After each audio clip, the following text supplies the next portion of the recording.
Student commerce miss பேசுகிறேன்ப்பா. இன்றைக்கி வந்து என்ன பார்க்க போகிறோன்னு சொல்லி பார்த்தோன்னா சோர்சஸ் ஆஃப் என்னது லாங் டேர்ம் ஃபினான்ஸ். சரியா, sources of long term finance. இதில் வந்துட்டு நம்ம நேற்று என்ன பார்த்தோன்னு சொல்லி பார்த்தீங்கன்னா மீடியம் டேர்மு ஷார்ட் டேர்ம் வந்து பார்த்தோம். இப்போ இன்றைக்கி லாங் டேர்ம். அதேமாதிரி பார்த்தீங்கன்னாக்கா என்னென்னு சொல்லிட்டு source of long term finance நீண்டகால நிதி ஆதாரங்கள்.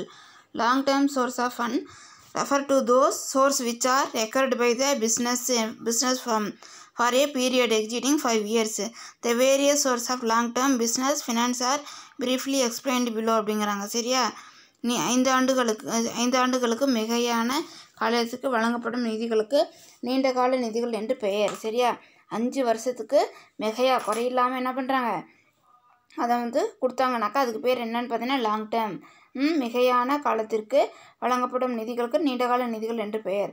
நீண்டகால தொழில்கள் நிதிகளின் பல்வேறு ஆதாரங்கள் கீழே சுருக்கமாக விளக்கப்பட்டது. ஷார்ட்டாக வந்து எக்ஸ்பிளைன் வந்து பிரீஃப்லி எக்ஸ்பிளைன் வந்து என்ன பண்ணியிருக்காங்க இங்கே வந்து கொடுத்துருக்காங்க. சரியா, the various source of long term business finance are briefly explained below. இதில் வந்து என்னன்னு சொல்லி பார்த்தீங்கன்னா ஃபஸ்ட் ஒன்று என்ன கொடுத்துருக்காங்க ஷேர்ஸு. சரியா, என்ன கொடுத்துருக்காங்க shares.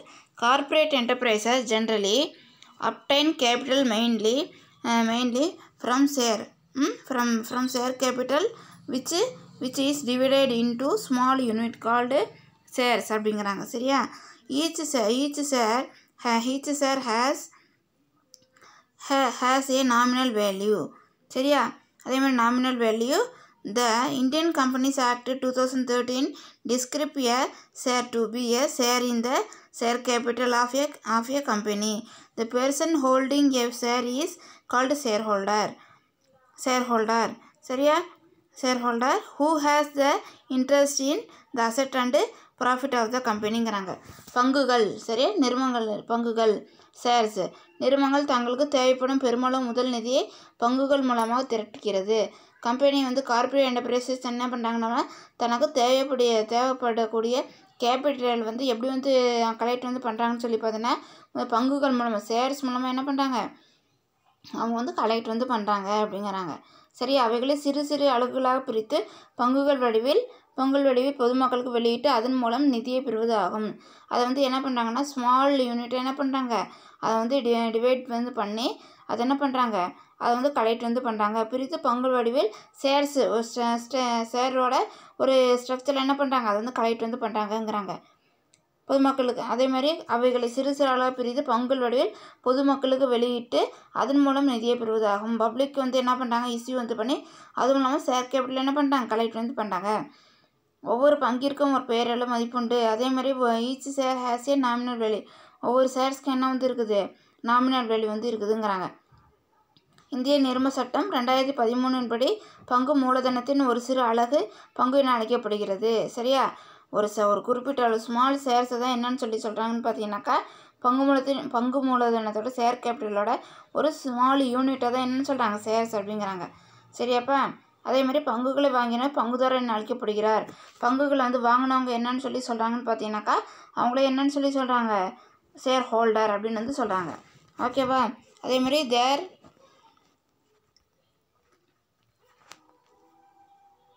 there are two types of shares, namely equity shares and preference shares.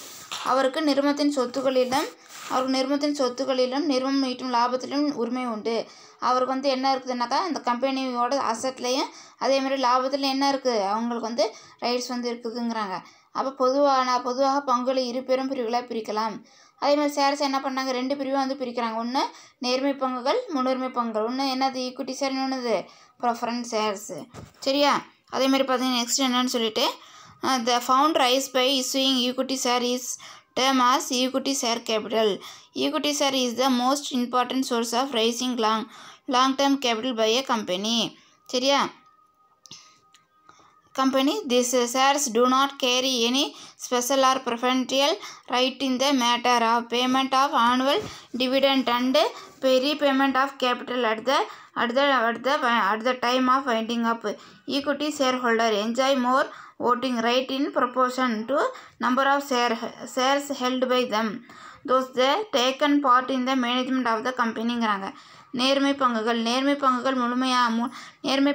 மூலமாக நிறுவனங்கள் திரட்டும் முதலுக்கு நேர்மை பங்கு முதல் என்று பெயர். சரியா, நேர்மை பங்குகள்னாக்கா ஈக்விட்டி ஷேர்ஸ்ன்னு என்னன்னு பார்த்தீங்கன்னாக்கா நேர்மை பங்குகள் மூலமாக நிறுவனங்கள் வந்து திரட்டக்கூடிய முதலுக்கு நேர்மை பங்கு. ஈக்விட்டி ஷேர்ஸ் மூலமாக கம்பெனி வந்து கலெக்ட் பண்ணக்கூடிய கேபிட்டலுக்கு என்ன பேர்? ஈக்விட்டி கேபிட்டல், ஈக்விட்டி ஷேர் கேபிட்டல்னு சொல்லி பேர். ஓகேவா? நெக்ஸ்ட்டு பார்த்தீங்கன்னா நேர்மை பங்கு மூலமாக நிறுவனங்கள் தங்களுக்கு தேவைப்படும் நீண்டகால நிதியினை திரட்டுகிறது. ஈக்விட்டி ஷேர்ஸ் மூலமாக என்ன பண்ணிக்கிறாங்க? கம்பெனி வந்து தங்களுக்கு தேவையான லாங் டேர்ம் ஃபண்டை வந்து என்ன பண்ணிக்கிறாங்க? அவங்க வந்து கலெக்ட் வந்து பண்ணிக்கிறாங்க. அது மட்டும் இல்லாமல் இந்த பங்குகளுக்கு ஆண்டுக்கு பங்காதாயம் பெறுவதற்கோ அல்லது நிறுவனத்தை கலைக்கும் போது முதலை திருப்ப பெறுவதற்கோ எந்த உரிமையும் கிடையாது. அதே மாதிரி பார்த்தீங்கன்னாக்கா என்னன்னு சொல்லிட்டு இந்த பங்குகளுக்கு ஆண்டு பங்காதாயம் பெறுவதற்கோ அல்லது நிறுவனத்தை கலைக்கும் போது முதலை திரும்ப பெறுவதற்கோ எந்த உரிமையும் கிடையாது. அதே மாதிரி ஈக்விட்டி ஷேருக்கு நேர்மை பங்குகளுக்கு என்ன வந்து கிடையாதுன்னு சொல்லி பார்த்தீங்கன்னாக்கா அவங்க வந்து டிவிடெண்ட் வந்து வாங்குறதுக்கும் அதே மாதிரி அவங்களுக்கு வந்து நிறுவனத்தை வந்து கலைக்கும் போது கேபிட்டல் வந்து வாங்குறதுக்கும் அவங்களுக்கு என்ன வந்து கிடையாது? ரைட்ஸ் வந்து கிடையாது அப்படிங்கிறாங்க. சரியா? அதே மாதிரி திரும்ப பெறுவதற்கோ எந்த உரிமையும் கிடையாது என்பது குறிப்பிடத்தக்கது. ஒவ்வொரு நேர்மை பங்குதாரருக்கும் அவர் வாங்கியுள்ள பங்கின் எண்ணிக்கையை பொறுத்து அவருக்கு வாக்குரிமை வழங்கப்படுகிறது. சரியா? அதே மாதிரி ஒவ்வொரு ஷேர் ஹோல்டருக்கும் என்ன பண்ணுறாங்கன்னு பார்த்தீங்கன்னா அவங்க வந்து எவ்வளோ ஷேர்ஸ் வந்து வச்சுருக்காங்களோ அதை பொறுத்து வந்து என்ன பண்ணுறாங்கன்னு சொல்லி பார்த்தீங்கன்னாக்கா அவங்களுக்கு என்ன பண்ணுறாங்க? ஓட்டு வந்து பண்ணுறாங்க. சரியா? அதேமாதிரி நெக்ஸ்ட்டு பார்த்தீங்கன்னாக்கா என்னென்னு சொல்லிட்டு இதன்படி அதிக பங்குகளை வாங்கி நேர்மை பங்குதாரரை நிறுவனத்தின் மேலாண்மையில் ஆதிக்கம் செலுத்துவார் என்பது உள்ளங்கை நெல்லிக்கனி போல் தெளிவாகிறது. சரியா? இதில் வந்து என்ன பண்ணுறாங்கன்னு சொல்லி பார்த்தீங்கன்னாக்கா எல்லா அந்த ஈக்விட்டி ஷேர் ஹோல்டரே வந்து என்ன பண்ணாங்க? மேனேஜ்மெண்ட்டை வந்து பண்ணுவாங்கன்னு சொல்லி சொன்னாக்கா அது வந்து என்ன ஆகாது? அது வந்து அப்படி வந்து நடக்காது அப்படிங்கிறாங்க. உள்ளங்கை நெல்லிக்கனி போல் தெளிவாகிறது அப்படிங்கிறாங்க. சரியா? அதேமாதிரி ப்ரிஃபரன்ஸ் செகண்ட் ஒன் பார்த்தீங்கன்னாக்கா என்னென்ட்டு preference shares. Second one preference shares அப்படிங்கிற ப்ரிஃபரன்ஸ் ஷேர்ஸ் அப்படின்னாக்கா என்னென்னு பார்த்தீங்கன்னாக்கா the fund raised by issue of preference shares is called preference share capital. Preference shares are those shares which enjoy priority recording payment of a dividend at a fixed rate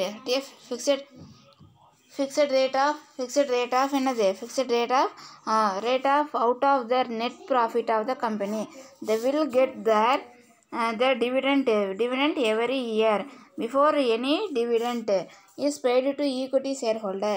They will have a right to get their settlement before the claim of equity shareholder are settled at the time of liquidation of company. However, they do not have voting rights அப்படிங்கிறாங்க. சரியா? அதேமாதிரி முன்னுரிமை பங்குகள்னு சொல்லி பார்த்தீங்கன்னாக்கா முன்னுரிமை பங்குகள் மூலமாக நிறுவனங்கள் திரட்ட முதலுக்கு முன்னுரிமை பங்கு முதல் என்று பெயர். சரியா? அந்த கம்பெனி வந்து ப்ரிஃபரன்ஸ் ஷேர்ஸை வந்து இஷ்யூ பண்ணி என்ன பண்ணுறாங்க? அதுக்குண்டான ஃபண்டை வந்து கலெக்ட் வந்து பண்ணாக்கா அதுக்கு பேர் என்னன்னு சொல்லி பார்த்தீங்கன்னாக்கா அதுக்கு பேர் ப்ரிஃபரன்ஸ் ஷேர்ஸ் அப்படிங்கிறாங்க. சரியா? முன்னிலை பங்குனர்கள் லாபம் வரும் ஆண்டுகளில் நேர்மை பங்குனர்களுக்கு பங்காதாயம் வழங்குவதற்கு முன்பாக பங்காதாயம் பெறுவதில் முன்னுரிமை பெற்றவர்கள். சரியா? அப்போ வந்து டிவிடெண்ட் வந்து வருதுன்னாக்கா அந்த இயரில் வந்து லாபம் வருது அதேமாதிரி டிவிடெண்ட் வந்து கொடுக்குறாங்கன்னா அந்த இயரில் வந்து என்ன பண்ணுவாங்க? ஈக்விட்டி ஷேர் ஹோல்டருக்கு முன்னாடி இவங்களுக்கு வந்து என்ன இருக்குது? அந்த டிவிடெண்ட் வாங்குறதுக்கும் ப்ராஃபிட் வந்து வாங்குறதுக்கும் ரைட்ஸ் வந்து இருக்குது. சரியா? மேலும் நிறுவன கலைப்பின் போது நேர்மை பங்குதாரர்களுக்கு முன்பாக பங்கு முதலை திரும்ப பெறுவதில் முன்னுரிமை பெற்றவர்கள். அதேமாதிரி ஈக்விட்டி ஷேர் அந்த வைண்டப் வந்து செய்யும்போது என்ன பண்ணுவாங்க? வைண்டிங் அப் வந்து செய்யும்போது என்ன பண்ணுவாங்கன்னு சொல்லி பார்த்தீங்கன்னாக்கா இவங்க ஈக்விட்டி ஷேர் ஹோல்டர் வந்து கொடுக்குறதுக்கு முன்னாடி ஷேர்ஸ் கேபிட்டல் வந்து வாங்குறதுக்கு இவங்களுக்கு ரைட்ஸ் வந்து இருக்குதுங்கிறாங்க. அதேமாதிரி பார்த்தீங்கன்னாக்கா சுருங்கக்குறி முன்னுரிமை பங்குதாரர்கள் ஆண்டு பங்காதாயம் பெறுவதில் நிறுவன கலைப்பின் போதும் பங்கு முதலை திரும்ப பெறுவதில் முன்னுரிமை பெற்றவர்கள். சரியா? சுருக்கமாக வந்து சொல்லணுமா? முன்னுரிமை பங்குதாரர் ஆண்டுதோறும் வருஷம் பூரா என்னது அந்த டிவிடெண்ட் வந்து வாங்குறதுக்கும் அதே மாதிரி நிறுவன கலைப்பின் போது என்ன பண்ணுறாங்க? முதல்ல வந்து திரும்பி பெறதுக்கு முன்னுரிமை வந்து அவங்களுக்கு இருக்குது. இது வந்து குறிப்பிடத்தக்கது அப்படிங்கிறாங்க. நெக்ஸ்ட்டு பார்த்தீங்கன்னா முன்னுரிமை பங்குனர்களுக்கு வாக்குரிமை கிடையாது. சரியா? ப்ரிஃபரன்ஸ் ஷேர் ஹோல்டருக்கு என்ன வந்து கிடையாது? ஓட்டிங் ரைட்ஸ் வந்து கிடையாது. சரியா? யாருக்கு மட்டும்தான் ஓட்டிங் ரைட்ஸு? ஈக்விட்டி ஷேர் ஹோல்டருக்கு மட்டும்தான் என்ன இருக்குது? ஓட்டிங் ரைட்ஸ் வந்து இருக்குது. இவங்களுக்கு என்ன கிடையாதுன்னா ஓட்டிங் ரைட்ஸ் வந்து கிடையாது. ஓகேவா? அதே மாதிரி பார்த்தீங்கன்னாக்கா நம்ம என்ன பார்த்தோம் இப்போ நம்ம வந்துட்டு ஷேர்ஸ்ன்னு பார்த்தோம். ஷேர்ஸை வந்து எத்தனை டைப்பாக வந்து பிரிக்கிறாங்க? 2 டைப்ஸாக. ஷேர்ஸ்ன்னு என்னென்னு பார்த்தீங்கன்னாக்கா அந்த கம்பெனி வந்து தன்னோட ஷேர்ஸ் கேபிட்டலை வந்து இன்க்ரீஸ் பண்ணுறதுக்காக என்ன பண்ணுறாங்க, அதை டிவைட் பண்ணி ஸ்மால் யூனிட்டாக வந்து என்ன பண்ணுறாங்க, இஷ்யூ வந்து பண்ணாங்க. அதுக்கு பேர் தான் என்னங்கிறாங்க, ஷேர்ஸுங்கிறாங்க. அதேமாதிரி ஈக்விட்டி ஷேர்ஸ்ன்னு சொல்லி பார்த்தீங்கன்னா என்னன்ட்டு, ஈக்விட்டி ஷேர்ஸ்ன்னு என்னது, ஈக்விட்டி ஷேர்ஸ்னாக்கா ஈக்விட்டி ஷேர்ஸை இஷ்யூ பண்ணி அந்த கம்பெனி என்ன பண்ணுறாங்கன்னு சொல்லி பார்த்தீங்கன்னாக்கா ஒரு குறிப்பிட்ட ஸ்மால் யூனிட்டை என்ன பண்ணுறாங்க வந்து கலெக்ட் வந்து பண்ணுறாங்க. ஈக்விட்டி ஷேர்ஸ் வந்து கலெக்ட் வந்து பண்ணுறாங்க. சரியா, இவங்களுக்கு என்ன வந்து கிடையாதுன்னு சொல்லி பார்த்தீங்கன்னாக்கா இவங்களுக்கு வந்து டிவிடெண்ட்டு ப்ராஃபிட்டு அது வாங்குறதுக்கு வந்து ரைட்ஸ் வந்து கிடையாது. சரியா, முன்னுரிமை வந்து கிடையாது. சரியா, அதே மாதிரி முன்னுரிமை வந்து கிடையாது. அதேமாதிரி பார்த்தீங்கன்னாக்கா நேர்மை பங்குதாரருக்கு வந்து என்ன பண்ணாங்க, கொடுத்த அப்புறம் தான் என்ன பண்ணுவாங்க, இவங்களுக்கு வந்து கொடுப்பாங்க. சரியா, அதேமாதிரி இவங்களுக்கு வந்து ஓட் பண்ணுறதுக்கு ரைட்ஸ் வந்து இருக்குது. சரியா, அதேமாதிரி மெயின்டைன் பண்ணுறதுக்கு இவங்களுக்கு வந்து ரைட்ஸ் வந்து அவ்வளோக்கு வந்து என்ன தர மாட்டாங்க, ப்ரிஃபரன்ஸ் வந்து கொடுக்க மாட்டாங்க. அதேமாதிரி ப்ரிஃபரன்ஸ் ஷேர்ஸ்னால் என்னன்னு சொல்லி பார்த்தீங்கன்னாக்கா ப்ரிஃபரன்ஸ் ஷேர்ஸ்னால் என்னப்பா, ப்ரிஃபரன்ஸ் ஷேர்ஸை வந்து என்ன பண்ணாங்க, இஷ்யூ பண்ணி ஃபண்டை வந்து ரைஸ் வந்து பண்ணுறாங்க. அதுக்கு பேர் தான் என்னங்கிறாங்க, ப்ரிஃபரன்ஸ் ஷேர்ஸ் அப்படிங்கிறாங்க. சரியா, அதேமாதிரி பார்த்தீங்கன்னா நெக்ஸ்ட் என்னன்னு சொல்லிட்டு இவங்க வந்து ப்ரிஃபரன்ஸ் ஷேர் ஹோல்டர் என்ன பண்ணிக்கலாம், ப்ராஃபிட்டும் டிவிடெண்ட்டும் என்ன பண்ணிக்கலாம், கலெக்ட் வந்து பண்ணிக்கலாம். சரியா, அதேமாதிரி கலெக்ட் வந்து பண்ணிக்கலாம். அது மட்டும் இல்லாமல் என்ன பண்ணலான்னு சொல்லி பார்த்தீங்கன்னாக்கா அவங்க பங்காதியம் வழங்குவதற்கு முன்பாக பங்காதியம் பெறுவது முன்னுரிமை பெற்றவர்கள். மேலும் நிர்ம கலைப்பின் போது நேர்மை பங்குதாரருக்கு முன்பாக பங்கு முதல் திரும்ப பெறுவதில் உரிமை பெற்றவர்கள். அவங்க ஈக்விட்டி ஷேர் ஹோல்டர் எல்லாத்துலேயும் உங்களுக்கு என்ன இருக்குது, ப்ரிஃபரன்ஸ் வந்து இருக்குது. சுருங்க சொன்னாக்கா என்னன்னு பார்த்தீங்கன்னாக்கா ஆண்டு பங்காதாயம் பெறுவதிலும் இந்த டிவிடெண்ட் வந்து வாங்குறதுல வைண்டப் வந்து பண்ணும்போது என்ன பண்ணுறாங்க, அந்த ஷேர் கேப்பில் வாங்குறதுக்கு இவங்களுக்கு ரைட்ஸ் வந்து நிறையா வந்துருக்குது. ஆனால் ஓட்டிங் ரைட்ஸ் வந்து கிடையாது அப்படிங்கிறாங்க. நெக்ஸ்ட்டு பார்த்தீங்கன்னா டிபெஞ்சர். சரி, நெக்ஸ்ட்டு என்னன்னு சொல்லி பார்த்தீங்கன்னாக்கா டிபெஞ்சர்.